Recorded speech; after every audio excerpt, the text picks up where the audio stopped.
ప్రార్థన. మన అదృష్టం ఏంటంటే మనము ఇటువంటి గొప్ప పరిస్థితుల్లో ఉన్నాం.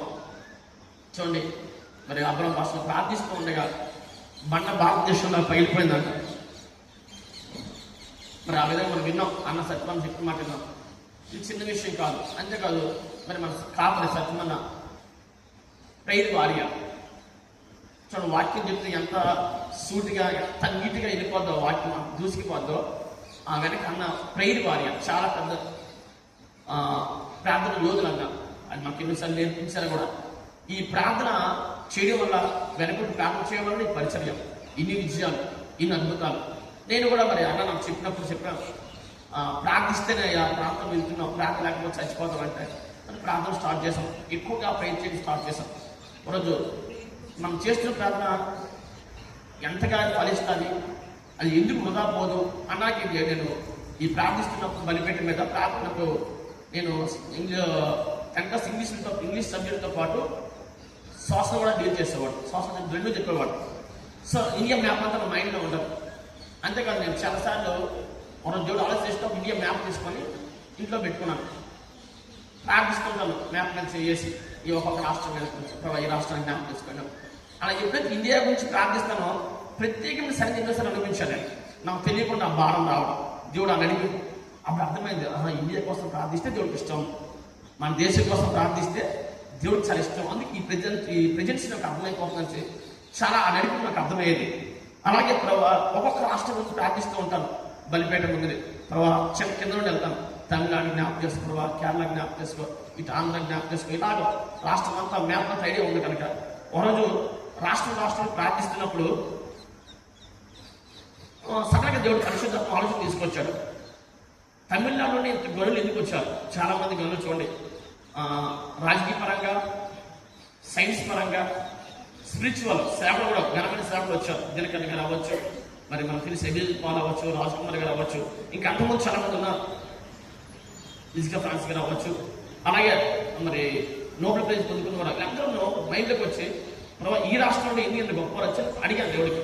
పరిశుద్ధాత్మను ఆలోచించినప్పుడు పరిశుద్ధాత్మ తిరిగి చూపిస్తున్న మాట ఏంటంటే, నేను మొన్న అబ్రహం భాష కూడా చెప్పుకుంటూ ఉంటాయి. అన్న కింద నేల మీద కూర్చో ప్రేర్ చేస్తాం మట్టి మీద. అలాగే మన సత్యమన్న కూడా ముంబైలో ప్రార్థించారు. ఆ చర్చిలో కింద కూర్చొని చేయి పెట్టి ప్రార్థించారు, ప్రభా ఈ మట్టి నేలని జ్ఞాపకం చేసుకో. నాకు అది గుర్తొచ్చింది ప్రార్థన. ఇలాగే అప్పుడు థామస్ గారు ఉన్నారు కదా, థామా గారు సేవ చేశారు కదా, తమిళనాడు సేవ చేసినప్పుడు సేమ్ అదే మట్టి మీద చేసి ప్రార్థన చేస్తున్నాను, చూపిస్తున్నాను దేవుడి దర్శనం ఇలా. థామా ఇలా ప్రార్థించాడు. ఏమని ప్రార్థించాడు? ప్రభా ఈ దేశాన్ని జ్ఞాపకం చేసుకో, ఈ దేశంలో ఈ మట్టి నుండి గొప్పవారు రావాలి, ఈ మట్టి నుండి మహానుభావులు రావాలి ప్రార్థించినట్ట. అదే ప్రార్థనకి జవాబుగా గొప్ప గొప్పవారు దేవుళ్ళు ఎప్పుడైనా చెప్తున్నాను. నాకు అర్థమవుతుంది, ఏది వృధాపోయినా ప్రార్థన వృధా పోదు. ప్రార్థనకి తప్పకుండా ప్రతిఫలం పొందుకుంటాం కనుక ప్రార్థిస్తూ ఉండగా మనం నడిపించబడతాం. చూడండి, నిర్గమాకాండం 17:8, నిర్గమాకాండం 17:8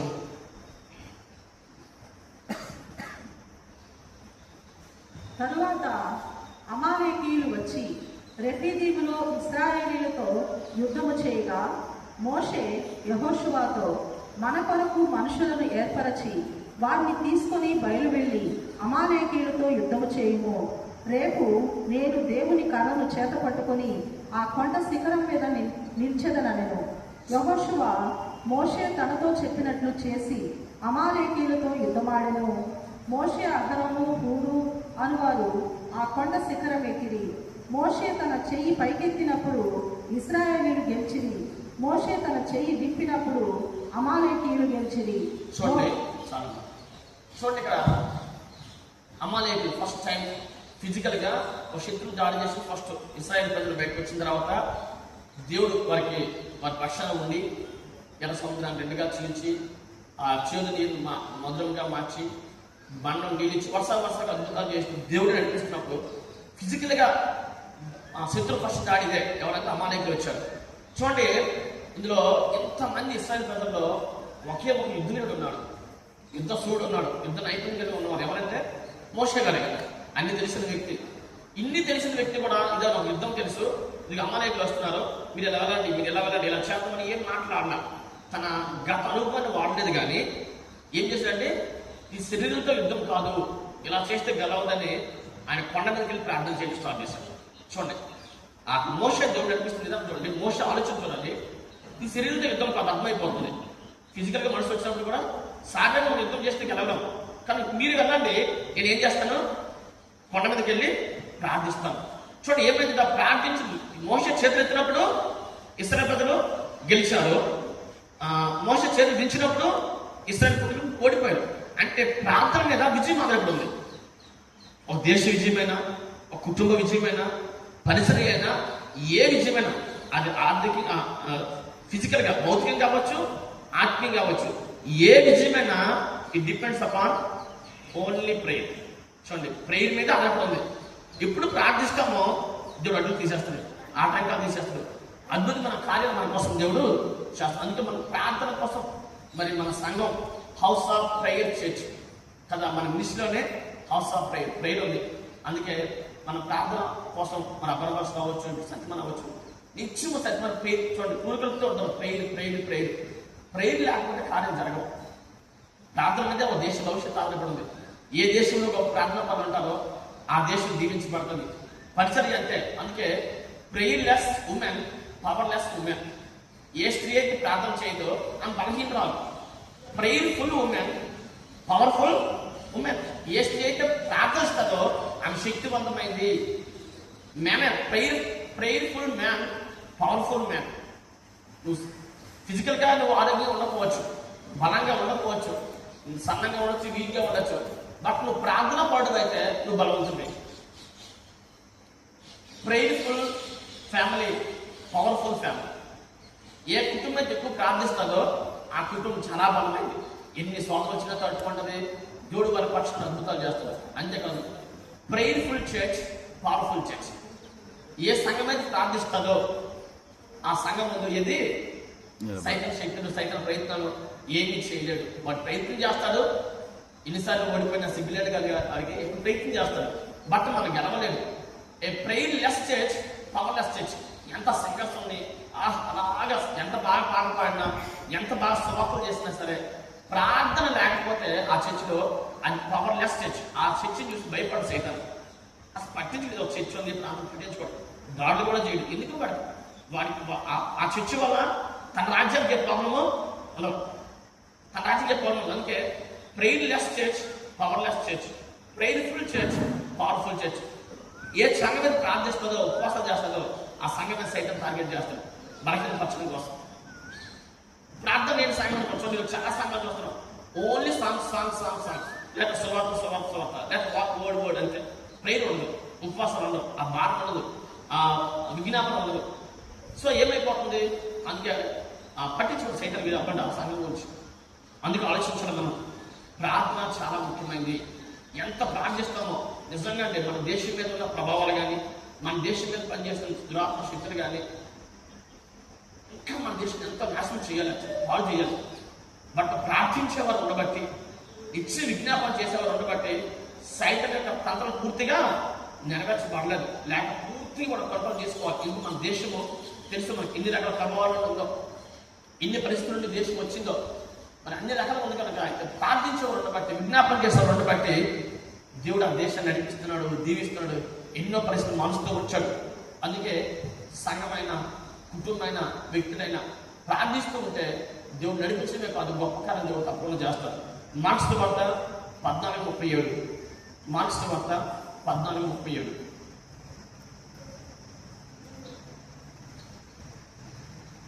మరలా ఆయన వచ్చి వారు నిద్రించుచుండుట చూచి, సీమోను, నీవు నిద్రించుచున్నావా?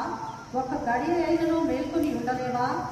మీరు శోధనలో ప్రవేశించకుండానట్లు మెలకువగా నుండి ప్రార్థన చేయుడి. చూడండి, ఇక్కడ సుమారు 11 మంది శిష్యులు ఉన్నారు.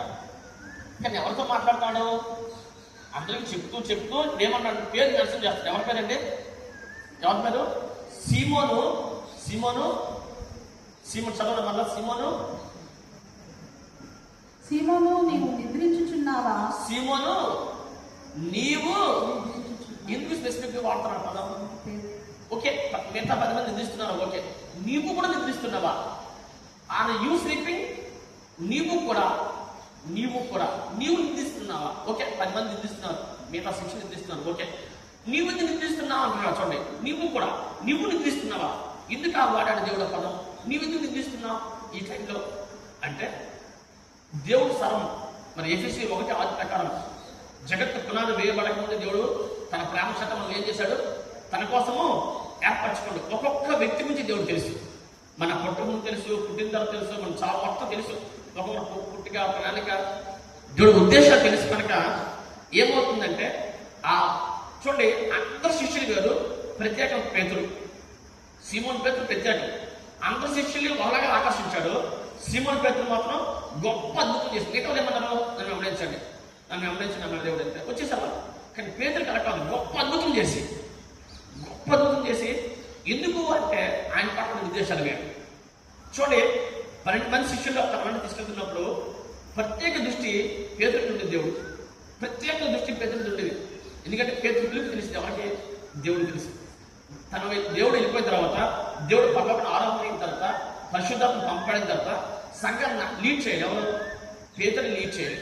పేతురే సంఘాన్ని ఎవరు తెలుసు అంటే దేవుడు తెలుసు. కనుక పేతురు చూడండి, అందరితో వెళ్తున్నాడు, అందరితో మాట్లాడుతున్నాడు, కానీ ప్రత్యేకమైన ట్రైనింగ్ ఇస్తున్నాడు. ఎవరికంటే పేతురికి.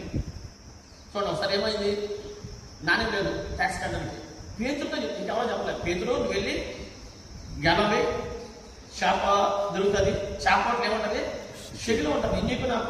ఎందుకు పేతురికే చెప్పాడు? పేతురు విషయం దేవుడు ఉద్దేశం వేరు, దేవుడు ప్రణాళిక వేరు. ఇలా చాలాసార్లు చూడండి, పేతురుతో చాలా విషయాలు మాట్లాడుతుంటాను. నేను అలా పేతురు చెప్తే టైం అంటే అటు అయిపోతుంది కనుక నేను చెప్పట్లేదు. పేతురు ఎందుకు స్పెషల్ ఫోకస్ ఉన్నది దేవుడికి, ఆయన పిలుపు తెలిసే దేవుడికి. నెక్స్ట్ సంఘాలు లీడ్ చేయాలి. దేవుడికి వస్తే తన బతుకు తెలుసు. అంతేకాదు పేతురు మన బలహీనత కూడా దేవుడు తెలుసు. అందుకు ప్రత్యేక ఫోకస్ బట్టి నేర్పిస్తూ వచ్చాను. పేతురు వర్షం కూడా దేవుడు తెలుసు. చూడండి, ఎంత తెలుసు అంటే 12 మంది పాలో ఉంటారు. కానీ ఒక్కడు అంటాడు, ప్రభు నేను కూడా ఇలా నీళ్ళ మీద ఇలాగా రావచ్చా, నడవగా? మిగతా 12 మందికి ఏముంది? ఏసుకిస్తున్నాడు, హ్యాపీ. టైం భోజనం పెడతాడు, రొట్టె పెడతాడు, చేపలు వస్తాయి, ఆయన టైంకి పెట్టేస్తాడు. మనకి ఏం అమ్మయ్యా ఏసుకిస్తూ వచ్చాడు చాలు. అందరి దృష్టి అమ్మ ప్రభానికి వచ్చావా చాలు. భూతం భయపడ్డారు. ప్రభా నేనా చెప్పగానే హ్యాపీ ఫీల్ అయిపోయింది. 11 మంది ఏమని?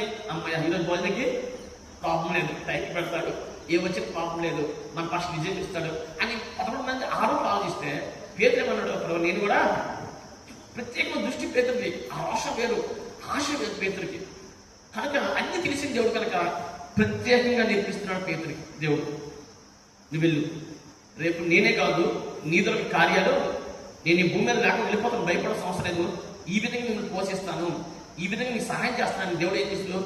నేర్పించడం కోసం నువ్వు వెళ్ళు, గ్యాలరీ చేప దొరుకుతుంది, చేప నోట్లో షెకెల్ ఉంటుంది, నీకు నక్కట్టు. ఇలా ప్రత్యేకమైన ట్రైనింగ్ ఇచ్చాడు పేతురికి. కనుక రాబోయేలో పేతురు భవిష్యత్తు తెలుసు, పేతురు మీకు తెలుసు. కనుక అయ్యో పేతురు ఓకే మిగతా వాళ్ళు నిద్రపోతున్నారు, బట్ నువ్వు నిద్రపోకూడదు కదా. నీవు నిద్రిస్తున్నావా అడిగాను. అంతేనంటాడా? నీవు నిద్రిస్తున్నావా? ఆలోచించండి. ఇదే క్వశ్చన్ దేవుడు మనకి వేసుకుని ఏం చేస్తాం? ఎటువంటి పరిస్థితిలో ఉన్నామండి? ఎటువంటి పరిస్థితిలో ఉన్నాం? నిజంగా మనం ప్రతిరోజు గర్వంగా ఫీల్ అవుతాం ఇటువంటి మినిస్ట్రీ బట్టి, ఇంత గొప్ప భాగ్యం బట్టి. ఫిజికల్ ఫ్రాన్సిస్ సంబంధించిన వారు నన్ను కాంటాక్ట్ అయ్యాడు. ఫిజికల్ ఫ్రాన్సిస్ అంటే మీకు తెలుసు, చాలా మంది బెరక ప్రాఫిట్ కాంటాక్ట్ అయ్యి, సార్ మీరు ఫుల్ మినిస్ట్రీ చేస్తున్నారా? ఫుల్ మినిస్ట్రీ చేస్తున్నాను అని చెప్పారు. మరి మా పరిస్థితిలోకి వస్తారా? మరి నా అభిషేక్తుడు కదా, ఆ వాట్సాప్ మీకు వస్తుందని చెప్తే నేను డైరెక్ట్ మాట్లాడకుండా పక్కన వేరే పాస్టర్ ఉన్నారు. ఆ రోజు ఆయనతో వచ్చిన వ్యక్తి నేను చెప్పాను, అయ్యా ఆయనకన్నా 1000 రెట్ల అభిషేకం ఉన్న వాట్సాప్ మాకుంది. డైరెక్ట్ చెప్పాను, ఏమనుకుంటే అనుకోండి, 1000 రెట్ల అభిషేకం ఉన్న వాట్సాప్ మాకుంది, 1000 రెట్లు గొప్పదైన వాట్సాప్ మాకుంది అని చెప్పాను. ఏంటి వాట్సాప్ మొత్తం ఎక్స్ప్లెయిన్ చేశాను. ఇది మా కొత్తకు, ఇది అబల భాష, ఇదిగో మా కాపర్ సత్యమని ఈ విధంగా నేర్పిస్తారు. అలా ఏం చేస్తారు? అక్కడక్కడ దేశమంతా పాస్టర్లు సెమినార్స్ పెడతారు. పాస్టర్ల దగ్గర మేము ట్రైనింగ్ ఇస్తాం. పాస్టర్లు అయిన తర్వాత వాళ్ళు ట్రైనింగ్ ఇస్తారు.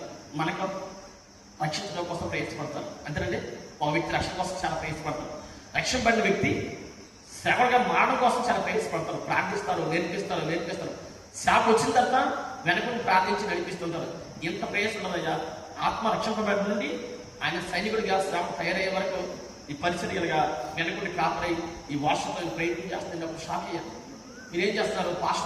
ఆల్రెడీ పాస్టర్ అయిపోయిన వారిని తీసుకొచ్చి ట్రైనింగ్ ఇస్తున్నారు. మాకు అలా కాదు, పాస్టర్గా తయారవడం కోసం ట్రైనింగ్ ఇస్తారు. అయ్యా అంత మాదిరిగా ప్రాక్టికల్గా నేర్పిస్తాను చెప్తే షాక్ అయ్యాడు. అంతకన్నా వేరేట్లో వారసత్వం మాకు ఉంది, అంతకన్నా అభిషేకం మా పరిసరం మీద ఉంది, మా ఆత్మీయ మీద ఉంది. కాకుండా ఉన్నప్పుడు ఉందని చెప్పని ఆత్మ వెళ్ళిపోయాడు. ఎంత మంచి పరిసరం మనం కలిగి ఉన్నాం కదా.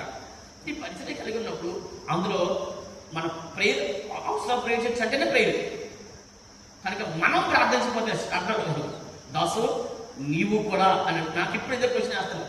ఓకే, ఆ ఊళ్ళంతా పడుకున్నారు, మిగతా సంఘాలు పడుకున్నాయి, మిగతా విశ్వాసం పడుకున్నారు, దేశంలో స్థాపకులు పడుకున్నారు. బట్ నువ్వు కూడా పడుకుంటావా? గుచ్చుకోండి, అందరూ ఆలోచించండి. ఇదే క్వశ్చన్ రోజు చేయండి. నువ్వెలా పడుకుంటావు? మన ఉద్దేశాలు ఏంటి? మన ప్రణాళికలు ఏంటి? మనకిచ్చిన వాగ్దానాలు ఏంటి? వెనకున్న కాపరే ప్రయాసం ఏంటి? ఎలా నిద్రపోతే ఆ చిత్తం జరుగుతుందా? ప్రార్థన చేయకపోతే జరగదండి. అందుకే ప్రార్థన చేయట్లేదంటే మనం ఎవరి చేతి కడుతున్నా? దేవుడి చేతి కట్టేస్తాం. దేవుడి చేతి కట్టేసి ప్రభా నాకు అయినా ప్రార్థించడానికి అర్థం ఏంటి? ప్రభా నీ సహాయం నాకు అవసరం లేదు, నేను ఆల్రెడీ గొప్పవాడును, బలవంతుడు, జ్ఞానవంతుడు, నేను డీల్ చేసుకుంటాను, నీతో నాకు ఇంకేం పని అర్థం. ఎవరితో విషయం చెప్తున్నావు? దేవుడితో. అందుకే నువ్వు ప్రార్థించట్లేదు. నువ్వు ప్రార్థించట్లేదంటే అదే ఆలోచన అర్థం. నాకు నీ అవసరం లేదు ప్రభా, నా మినిస్ట్రీలో సేవని చూసుకుంటా, నేను ఎలా నడిపించాలో తెలుసు, ఎలా కార్యాలు చేయాలో తెలుసు, నా సమస్య వస్తే ఎలా డీల్ చేయాలో తెలిసి అనే గ్రహంతో నువ్వు ఉన్నావు. అందుకే ప్రార్థించాలి. దాని మీనింగ్ అది.